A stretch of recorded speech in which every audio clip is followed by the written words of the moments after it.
Hello and welcome to Media Chats. I'm Xu Yawen. The 2025 SCO Summit is set to take place in Tianjin, China on August 31st and September 1st. The Tianjin Summit will mark the largest gathering in Shanghai Cooperation Organization's history, with leaders from over 20 countries and heads of 10 international organizations coming together to discuss pressing regional and global issues. Since assuming the rotating presidency at the Astana Summit in July 2024, China has initiated over 100 events under the theme SCO Year of Sustainable Development and the slogan Upholding the Shanghai Spirit, SCO on the Move, aiming to deepen cooperation across politics, security, trade, culture, and people-to-people exchanges. In this episode, we'll delve into how the Shanghai spirit will be brought to life at the SCO Tianjin Summit, the future it aims to shape for member states, and its broader significance for global cooperation. Joining me on the line are my colleague Wang Yi, CGTN reporter, Oscar Altenbus, the chief of the Foreign News Service at Aidenlick, Mohammad Zamir Asadi, editor at the China desk of Internews Pakistan, and Henry Kuven, a contributor at the Times of Central Asia. Welcome to the show. Meng Jie, the SCO Summit is taking place in a port city in northern China known for its unique blending of modern skyscrapers, cultural heritage, and high-tech industries. So what makes Tianjin an ideal host for the summit? Well, I think Tianjin is a very happy city. It can keep in touch with everyone, both at home and abroad. Why do I say so? I think you can tell from its local people and their wisdom towards life. Once I heard from a local saying that money is not everything, so just be happy. What does that mean? I think the optimism is a DNA that deeply rooted at the city and its people. I also think that Tianjin is an attractive city with its beautiful culture and arts. The Tianjin Eye, for example, offers a stunning view about the city's skyline. The Five Avenue district is a testament to the city's past. Openness is another key word for me, as I think is one of the four municipalities in China. Tianjin lies at the intersection of the Belt and Road.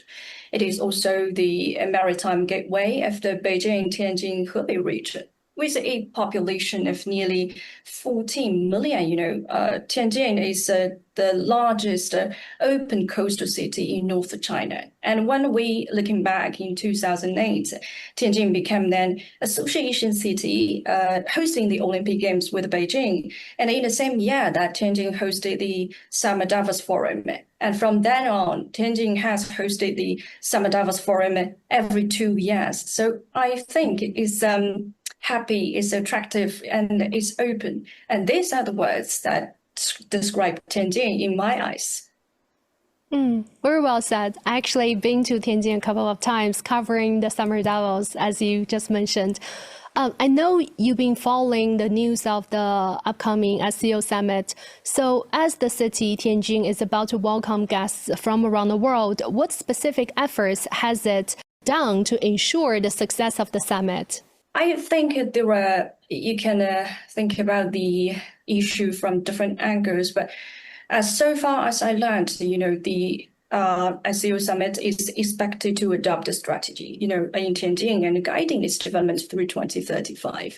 This is one of the historical moments for this organization. And, I'm just next week going to go into the Tianjin port to visit how this port could be a bridge connecting the Tianjin city, the China, with the world. So I also looking forward to how well preparation the country, the city is going to be for the upcoming summits.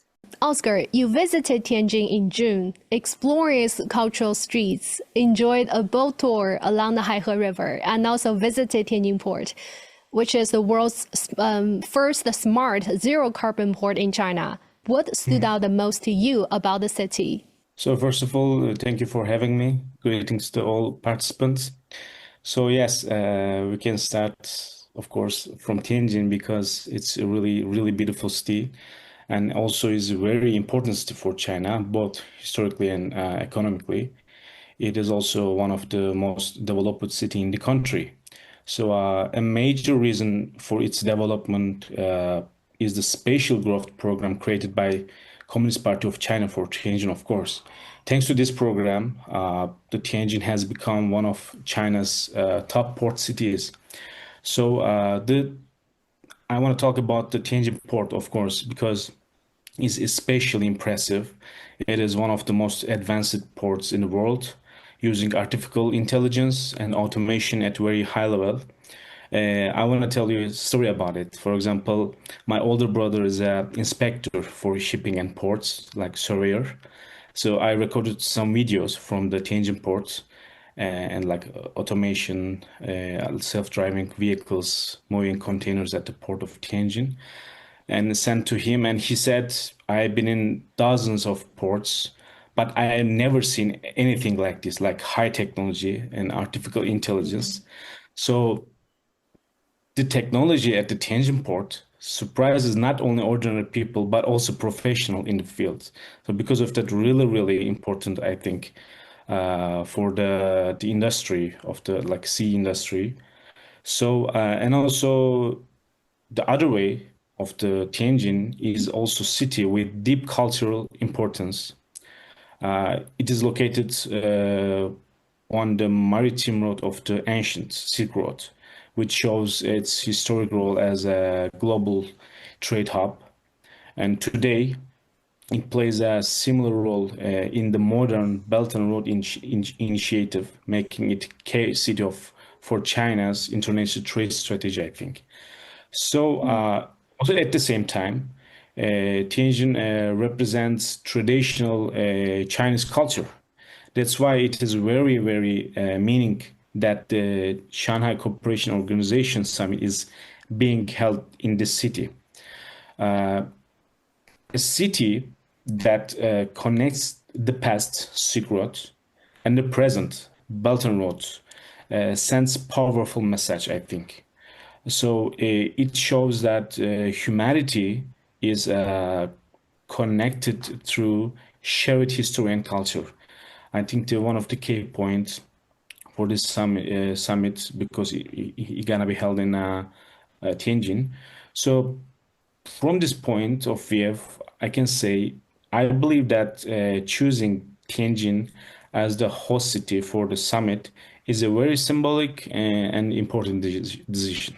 Zamir, Pakistan became a full member of SCO in 2017, and over the years, how has this role evolved in the organization, say from economic cooperation to regional security? Yes, first of all, thank you very much for inviting me to talk on this very important issue that has really, created a buzz around the globe. And literally, I was, reading through some international newspaper. Everyone is focused on the importance of the SCO Summit that is going to be hosted in Tianjin, a very beautiful city. So, as far as the Pakistan is concerned, I think since officially becoming a full member of this very, prestigious platform, SCO, Pakistan, I think, has made a very meaningful progress in strengthening its role within the organization. And particularly if I talk about the areas of economic cooperation and the regional security, that is very important as far as the common development is concerned. And economically, I think Pakistan has emerged as a vital connector between South Asia, Central Asia, and China. And it is just because of the economic growth and the economic vibrancy that Pakistan is witnessing, in the recent years. And I think the development of the Gwadar port as part of the China-Pakistan economic corridor has enhanced Pakistan's strategic importance by offering a shorter and more efficient trade routes for SCO member states. I think direct exports from Gwadar to this beautiful city, Tianjin, that is going to host the SCO Summit. I think it has marked a significant step towards realizing SCO's vision of integrated regional trade. And with the continued development, Pakistan is poised to serve as logistics and transit hub for Central Asia and that is already by working together is getting an access to global markets via Arabian Sea. So I think in terms of the regional security, Pakistan has played a responsible and a constructive role within the SCO framework.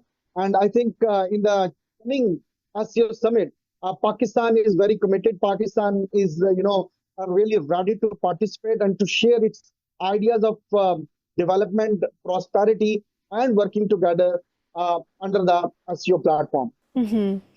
Henry, as a Central Asia reporter, you have focused on landlocked countries' efforts to overcome geographical barriers, and Tianjin, as a key maritime hub, as other guests have just discussed, have been cooperating with Central Asian states through rail and sea intermodal transportations. So how has this infrastructure reduced the trade costs for Kyrgyzstan and also other Central Asian nations? Could you share a story of a local business benefiting from this connectivity?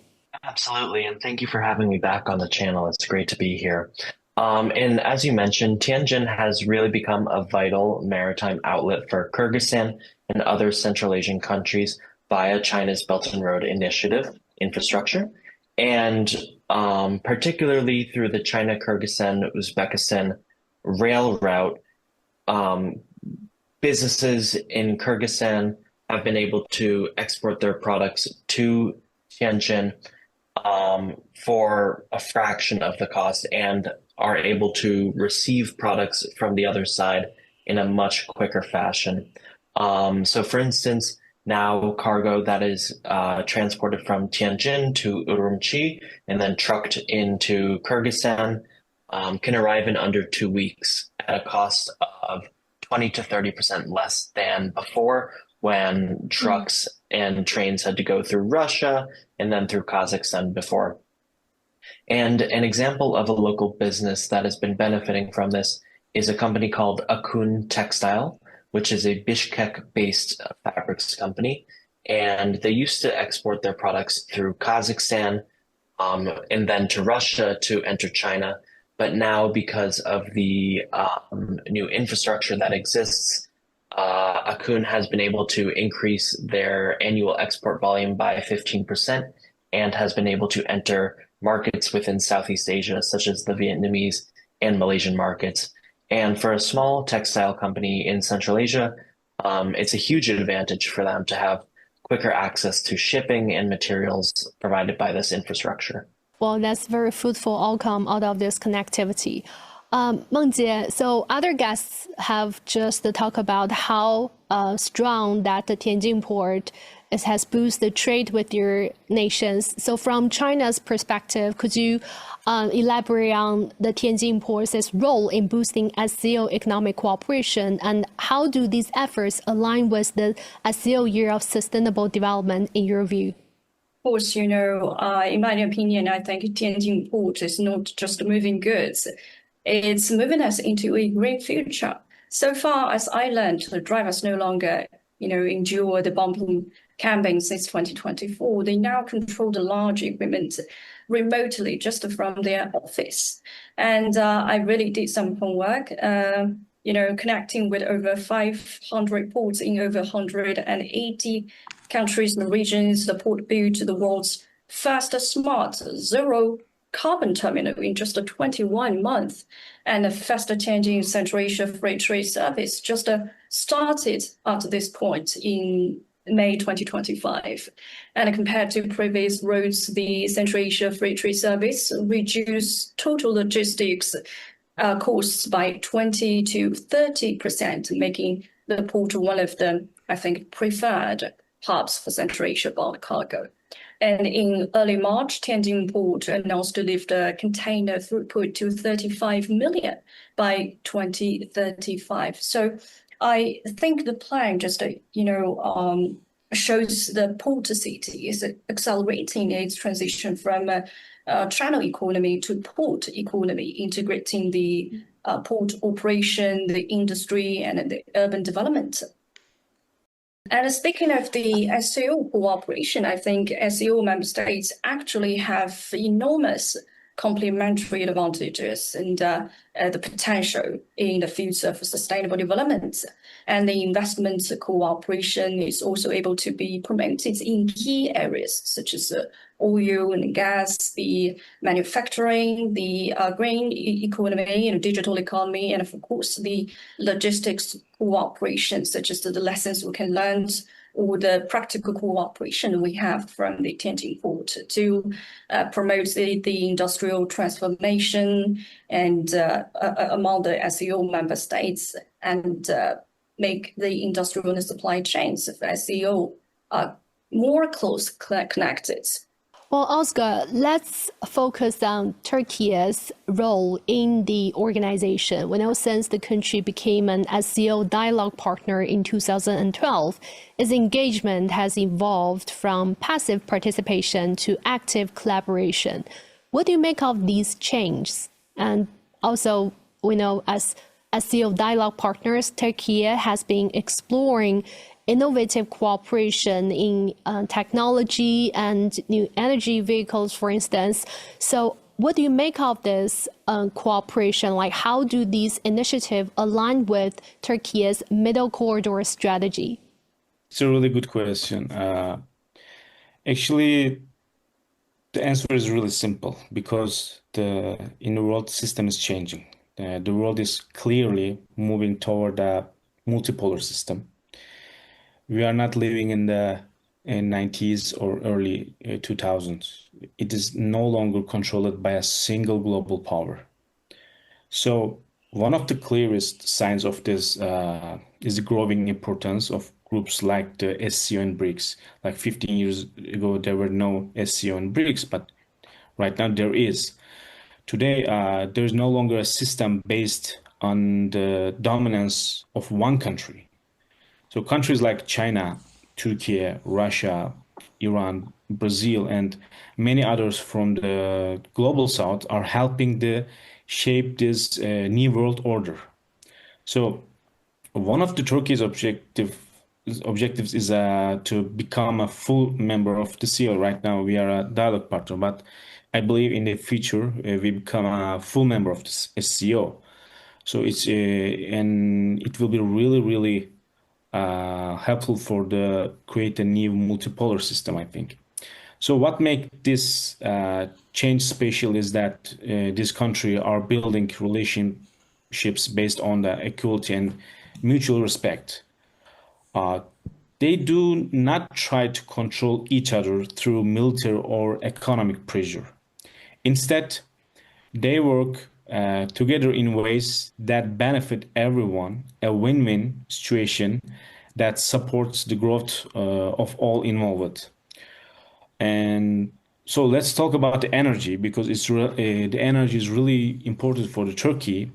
Search for energy is very important because Turkey depends heavily on foreign energy sources. We don't have like Saudi Arabia and UAE. We don't have a lot of energy sources like Russia or Iran.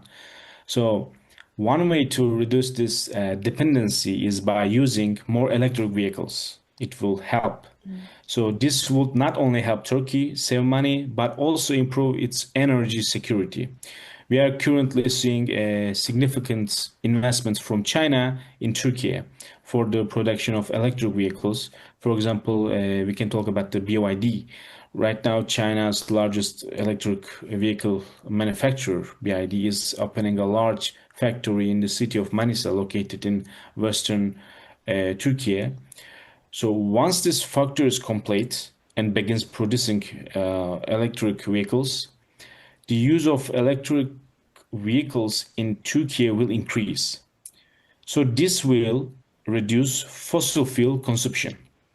So many people in Turkey are currently awaiting the completion of this factory. They're really caring about this.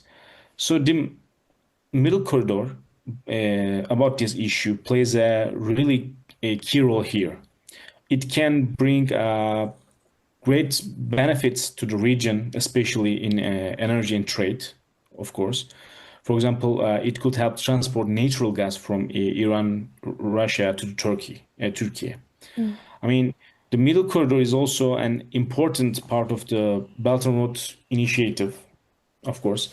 In fact, these two projects support and strengthen each other. Ensuring the smooth and safe operation of the Middle Corridor is important, not just for Turkey, but also for China, Russia, Iran, and other regional countries.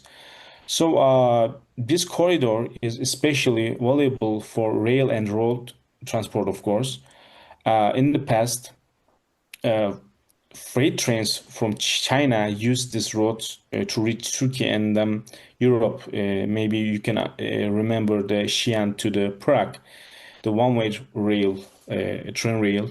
They start from the Xi'an to the Czech Republic to Prague directly through the Turkey. So the middle corridor will help bring economic growth to the entire region, thanks to its connection with the Belt and Road Initiative, I think. The mayor, so Pakistan's Luban workshop, it was co-founded with Tianjin Modern Vocational College, has trained many Pakistani technical workers in the past. And Pakistan's ambassador to China recently called it a model for CPAC talent development. So in your view, what impact has graduate had on local industries, and how does Luban workshop address Pakistan's long-term need for industrial talent? I think whatever the projects or the initiatives from China are being introduced, they are gaining a huge attention from the developing countries because it is fulfilling the needs of their development. So I think in recent years, the collaboration between Pakistan and China has taken significant strides by, beyond infrastructural development and energy projects, moving firmly into the realm of human capital development. So the establishment of Luban workshops in Pakistan, as like other countries, it is co-founded with the Tianjin Modern Vocational College, stands as a shining example of the next phase of the cooperation. And I think under the broader vision of the Belt and Road Initiative, BRI, that is famously called the BRI around the globe. I think as far as with this Shanghai Cooperation Organization is concerned, the workshop represents a visionary investment in Pakistan's industrial future. Because, if we talk about the China-Pakistan Economic Corridor, again, under the Belt and Road Initiative, and with the mutual consultation, a meaningful consultation, win-win situation. In his recent visit to China, Pakistan's ambassador to China rightly called the Luban workshop as an exemplary model. These workshops fosters knowledge transfer and promotes, innovation, and helps bridge the gap between academic, education and industrial application. So I think I have witnessed one of the center of the Luban workshop in Pakistan, and we have talked with the guys who are being trained in these Luban workshops. It has the training and the skill has really changed the lives of the people who are getting the training in the Luban workshops. They are really serving the needs of the developments in Pakistan. And then with the trainings they are gained from the Luban workshops, these people who have been trained in the Luban workshop, they are also serving in other countries as well. So I think this Luban workshop model, the collaboration between China and Pakistan, has really emerged as a tool that is really helping the people to fulfill their economic needs as well. Henry, Kyrgyzstan relies on agriculture and tourism. So what SCO-backed projects have directly improved livelihoods based on your observation? And how do these projects reflect on the people-centered spirit of cooperation? Absolutely. So I think something that's very important to highlight before I answer the question about agriculture is water scarcity. As the climate continues to warm, Central Asia is affected at a higher rate than other regions in the world in terms of water scarcity. And Kyrgyzstan has really benefited from the SCO demonstration base for agricultural technology exchange and training in Yangling, where farmers and agronomists have taken part in exchanges to learn about more sustainable farming practices, such as modern irrigation and drip irrigation, as well as greenhouse techniques.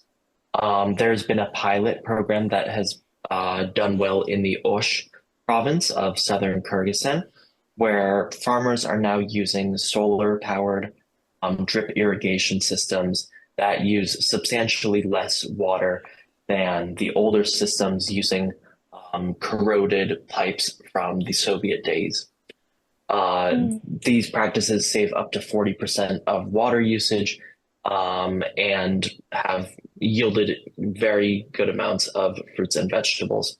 And now farmers have started to import crops from Turkey, such as citrus and olives, to grow with the new drip irrigation systems to rely less on produce imports.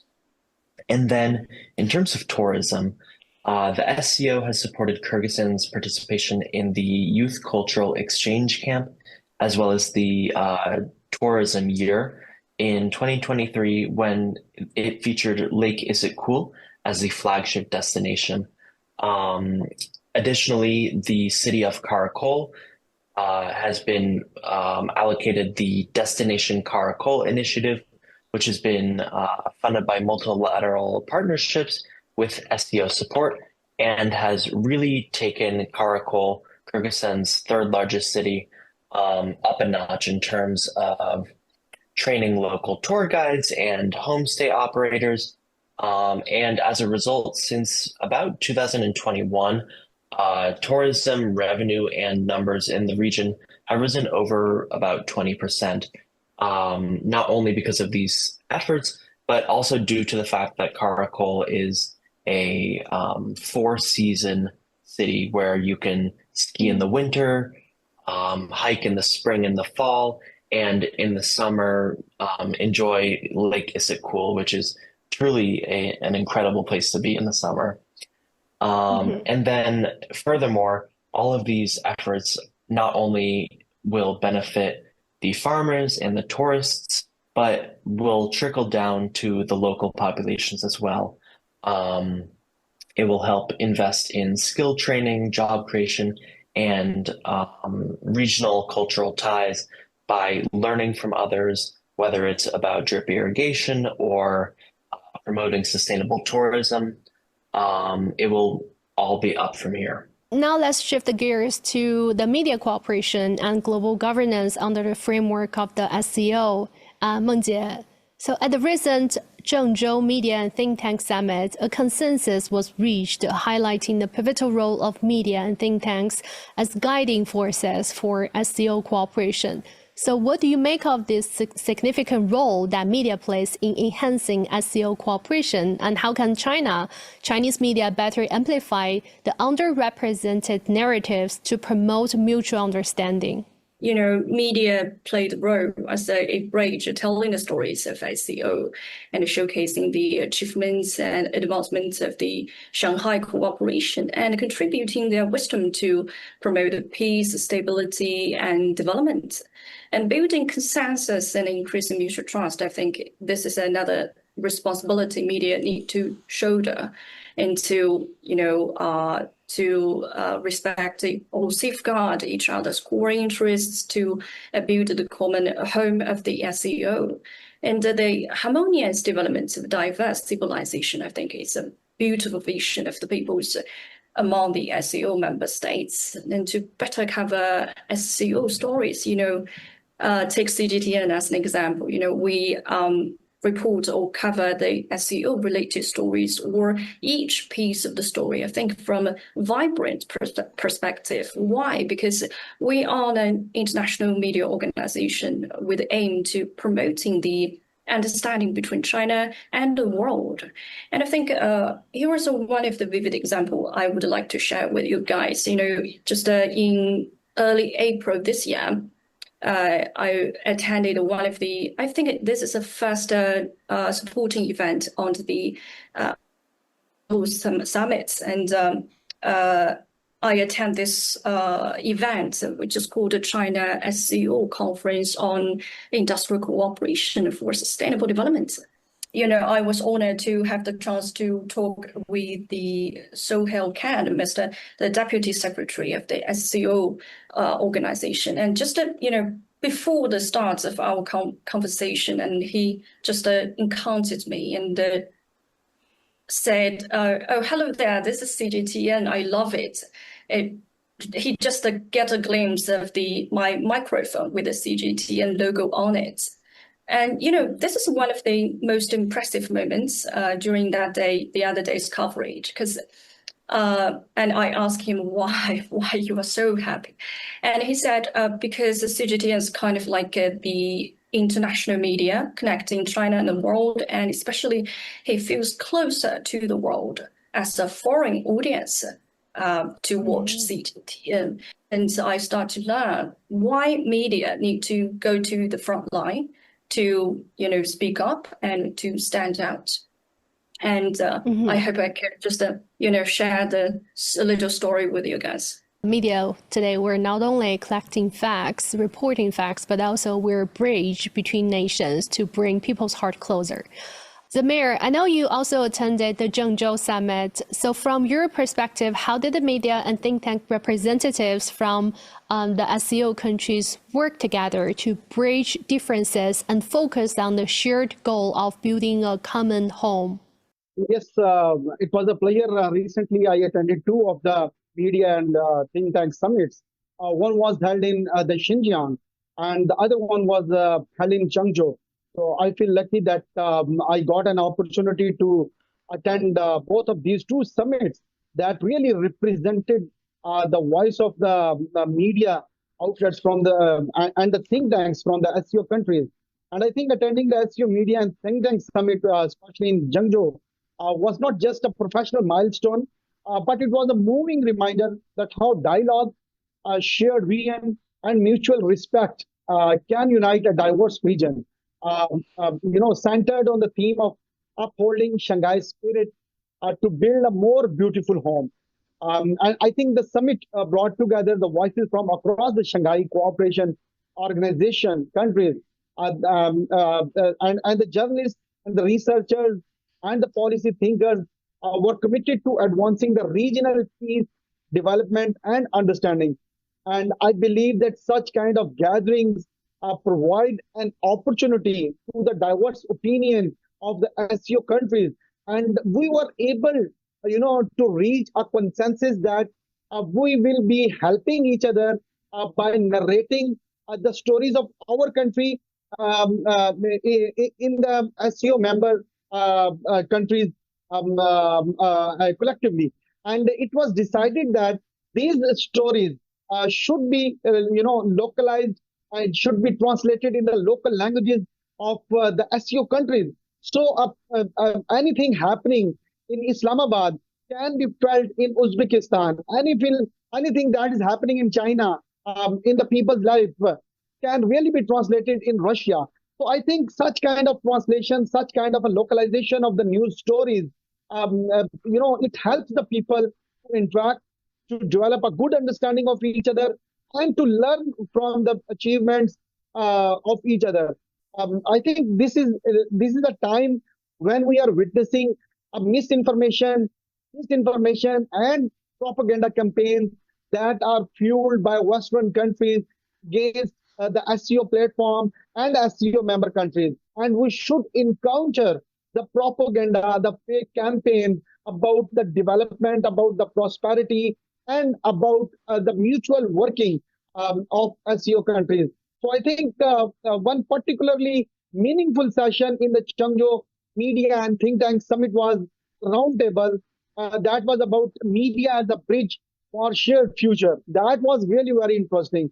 And where delegates from China, Pakistan, Kazakhstan, and Uzbekistan, I think, shared stories of how media collaboration has helped fight misinformation and build cultural understanding. I was proud to highlight the joint Pakistan-China documentary projects on the China-Pakistan economic corridor, and which have played a vital role in countering stereotypes and promoting positive narratives about regional cooperation. You talk about how the role that media should play as a bridge between countries. I want to discuss this elephant in the room, which is the relationship between India and Pakistan, since both countries are SCO members. What role do you think SCO should play in managing the complicated relationship between India and Pakistan, especially from media's perspective? I think as far as the Shanghai Cooperation Organization is concerned, I think it stands a vital platform for promoting regional peace, security, and cooperation among its member states. And for countries like Pakistan and India, which share a complex history of unresolved disputes, I think the SCO offers a unique and neutral forum, rooted in the spirit of good neighborliness, mutual respect, and dialogue. And I think Pakistan has always viewed the SCO as a viable vehicle to strengthen regional stability and foster a constructive engagement among all member countries of SCO. So I think SCO is a kind of a platform that really promotes and projects the good relationship between its member states.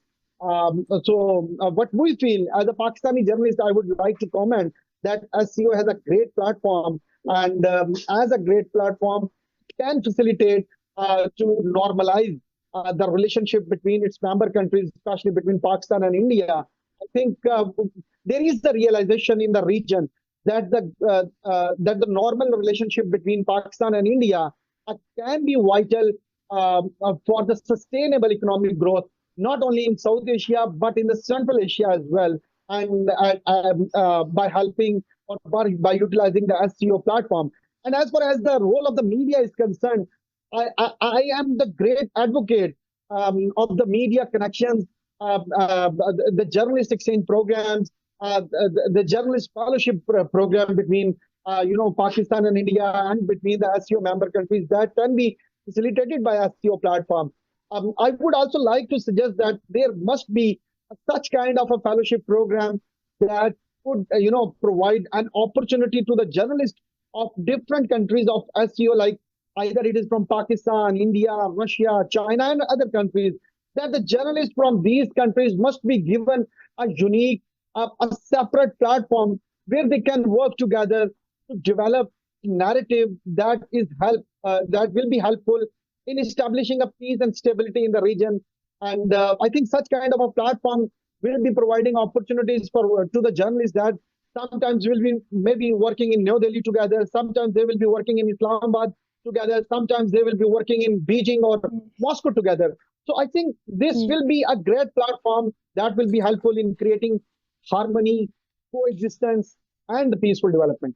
Oscar, we know Turkey's dual role as a NATO member and SCO dialogue partner gives it a unique perspective on global order. So from a media standpoint, how does Turkey balance these identities to promote the SCO's agenda of what we say common, comprehensive, cooperative, and sustainable security? It's a really critical question because, Turkey is the only NATO member that is also part of SCO and also has the second largest army in NATO. But NATO is a security organization built for a unipolar world, led mainly by the West. So media, and also we as a media member, significant responsibility about this. Why? Because a new global system needs a new approach to security. To create a more fair and peaceful world, and we need a security organization that represents all of humanity, not just the West. So we need to ask those questions. Where is the world headed? And where will we stand? We will remain on the right side of the history or on the wrong side of the history. So if you look at past NATO reports, you will see that Russia and China are described as threats. So, but seeing these countries as enemies does not help global security or equality, because I cannot imagine a new system or new global security without Russia and China. So as a media members, as a media, we need to tell the truth to our people. So, for example, Turkey's position in NATO is different from that the other members. Some countries in NATO don't fully trust or accept Turkey. So, because of this, Turkey can play a special role in building a new fair security system. You know, Turkey has a strong and experienced army. Also, although it is a NATO member, Turkey is open to working with non-NATO countries too. For example, we bought Russian S-400 missiles defense systems. But the United States punished Turkey with the sanctions because of this, because we were trying to defend ourselves. Because of that, the United States punished Turkey. So we need to tell the people of face of this NATO.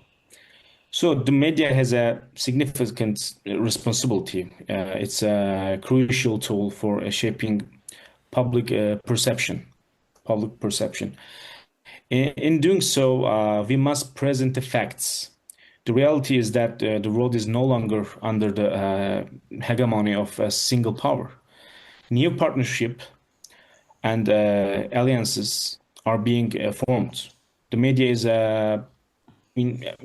in a critical position to highlight this. Because Turkey is a NATO member, most security ideas in the media still reflects NATO's point of view. But recently, we see more discussions about other organizations like SCO and BRICS. So Turkish media, I think, is now talking more about these groups than ever before, like SCO, BRICS, and another Asian organization, and also Global South organization. Some well-known academics and writers even say that Turkey should leave NATO. Right now, you can see a lot of articles, a lot of like works in Turkish media about this issue, like leaving NATO. So anti-NATO ideas are becoming more common in Turkey. All of this shows that a new global security system may be starting to form. What do local people in Turkey think of the idea of having the country leaving NATO and become a full member of SCO? The public opinions. Of course, one of our goal is a full member of SCO, of course. And after 2016 military coup, Turkish people, a lot of Turkish people doesn't trust NATO anymore because some documents showing us and there is some NATO issues was in that the military coup. So right now in Turkey, the people talking about NATO is our ally or is our enemy right now. And this is a really good chance to understand in NATO right now in Turkey. Because our relations after 2016, it's not stable with NATO.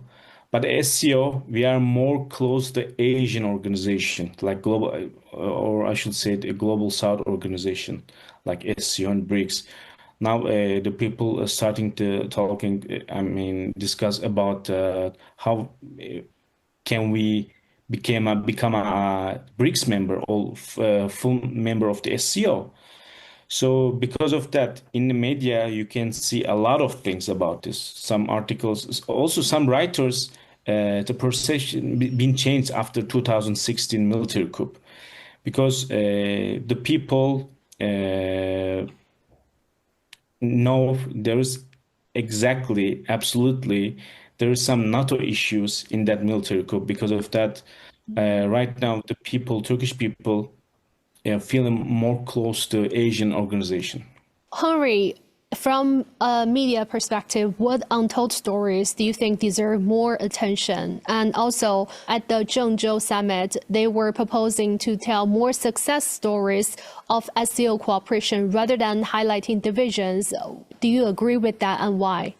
Of course, I'll work backwards. I think it's very important to highlight the cooperation between countries, whether they are a part of alliances or are working towards being aligned, it really breaks it down into more manageable aspects for everyday people to understand and see that, at the end of the day, we all want what's best for our families and for our loved ones. And I think that highlighting specific work in Central Asia with cooperation with China related to farming and new irrigation techniques would be a great place to start. Um, because at this point, like I mentioned earlier, water scarcity is becoming a more and more pressing issue in Central Asia due to old Soviet water systems that, in some cases, waste more water than they deliver. So I think, from a sustainability point of view, from a farmer point of view, and from a human point of view, that would be a great place to start. And I think some untold stories from the SCO world that should be highlighted is that we've been seeing a quiet boom of women tech entrepreneurs in Kyrgyzstan and Uzbekistan. There is a new nonprofit called Oasis Tech Hub based out of Kyrgyzstan, which is helping rural girls become independent entrepreneurs in the tech sphere, teaching them how to code, get access to the internet, classes, and all of that. And it's really amazing because, not too long ago, you really had to move to the big city in whichever country you were living in to find job opportunities. But with now and the power of the internet, online courses, and online instruction, people can work from anywhere. And by, getting girls involved in tech and in STEM, it sends a really great message to people everywhere that you can do, whatever you have the power you think you can do. And I think that's really inspiring. Well, as we come to the close to our discussion, let's look at the future of the SCO. And Mengjie, we know this year China hosts the SCO presidency. So what's your assessment of its performance, and also what are your expectations for the upcoming summit? Well, before I'm talking about my expectation, I think I want to introduce something like Shanghai spirit. Over the past years, the SCO has further promoted the Shanghai spirit. But what is the Shanghai spirit? I think it is an underlying value for the SCO. It promotes mutual trust, mutual benefit, equality, consultation, respectful diversity of civilization, and pursuit of common development. So that's why I believe the upcoming summit will further carry forward the Shanghai spirit to strengthen the cooperation and to boost the stability and development.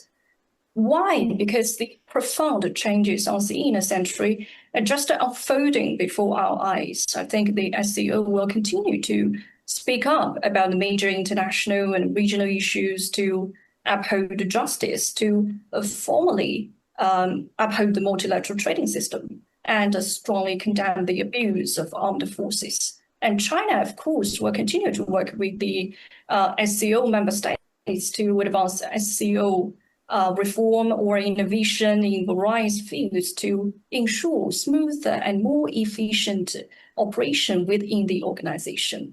I do expect to see that the summit could yield rich outcomes and inject more solidarity and more coordination and vitality into the organization. But I think the most importantly is into the world. Oscar, so what's your assessment of China's efforts in implementing SCO on the move during its presidency? Also, we know Turkey has expressed interest in upgrading its SCO status. What expectations does Turkey have for the outcome of the summit to lay a foundation for enhanced collaboration with the SCO member states? Yes, of course. First of all, I congratulate to my Chinese friend because it will held in Tianjin, this summit.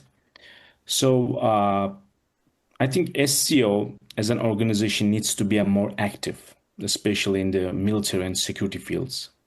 The SCO should take stronger steps towards implementing peaceful strategies to help resolve global conflicts.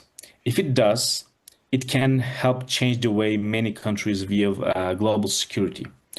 For example, in the recent conflict between Thailand and Cambodia, China played an important role in securing a ceasefire.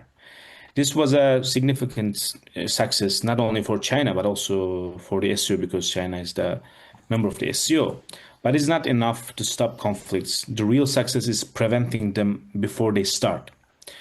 So right now there's many conflicts are going in different parts of the world, like such as Ukraine, Gaza, Sudan, and Somalia. The organization that can help solve this crisis will help shape the new world order. That's why the SCO has a major responsibility. So I believe that the Tianjin Summit will introduce new initiatives, especially to help resolve these conflicts. Every SCO summit has inspired and encouraged me, because I believe, how can I say, the world new order will be shaped by the actions of these countries. So I expect that security and economic issue will be the main focus of this summit, I think. The world should no longer be under the control of a single currency like dollar, American dollar. So that situation limits the economic independence of many countries.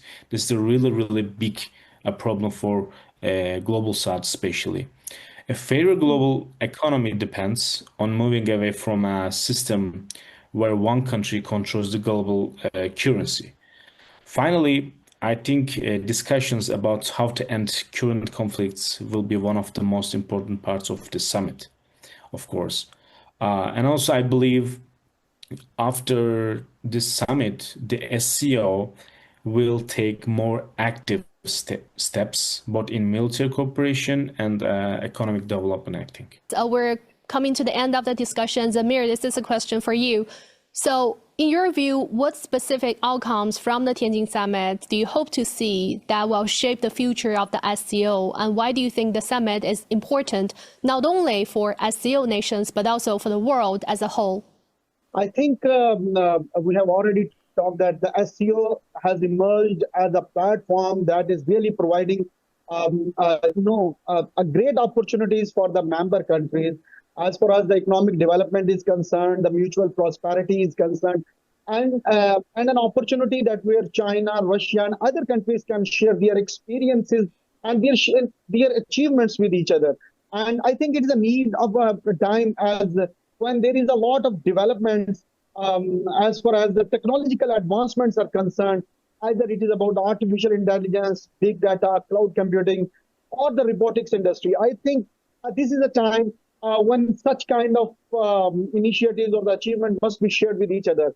I think with other initiatives, with other engagements, with other dialogue and talks, I would really, like to see a good outcome where the SCO can emerge as a vital platform to share its achievements with member countries as far as the technological advancements are concerned, because that is the future of the world. And then definitely SCO must provide and must act as an active proponent where the member countries can enhance its trade volume. When we are witnessing the tariffs, the trade barriers and the restrictions from America and some other countries, then definitely there is a need of the time that the SCO member countries should help each other to increase the bilateral and multilateral trade volumes under this platform. And I think that will be a big outcome. That will be a big success of this summit. Very well said. And lastly, Henry, how do you think the summit will shape the future of SCO countries, especially those in Central Asia? And also, since Kyrgyzstan is about to take over the SCO presidency for the year of 2025 to 2026, what do you think they will focus on to boost the regional cooperation? Absolutely. I think it's very important to see that the Central Asian countries are coming together and putting aside their differences for the greater goal. Land disputes, border disputes, water disputes are being solved more or less peacefully. And I think that we're seeing really a resurgence of the Turkic world in conjunction with China, spanning from Turkey through Central Asia all the way to, Shanghai and Beijing. And I think that it will act as not only a counterweight to, Western influence, but it will act as its own, world and trading partner, economic sphere in its own right. And I think by, connecting these countries by the Belt and Road Initiative, the SCO countries will really have a leg up in terms of infrastructure, trade, energy development, and sustainability when all projects are completed, and people can realize the effects of such great infrastructure investment in their countries. And I think that in terms of Kyrgyzstan's ascension to the council, I think that we'll see more of an active role from the Central Asian countries, especially now that there is more foreign investment from countries like Turkey and China into countries like Kyrgyzstan, Kazakhstan, and Uzbekistan, particularly in the tech sphere. I think we're going to see a lot of new innovation coming out of Central Asia, perhaps maybe even factories of some sorts related to maybe semiconductors or drones or other forms of consumer goods. And I think that there's a lot to look forward to. With that, we're wrapping up this episode of Media Chats. I've been speaking with Wang Mengjie, CGTN reporter, Oscar Altenbus, the chief of the Foreign News Service at Aidenlick, Mohammad Zamir Asadi, editor at the China desk of Internews Pakistan, and Henry Kuven, a contributor at the Times of Central Asia. Thank you so much for watching. See you next time.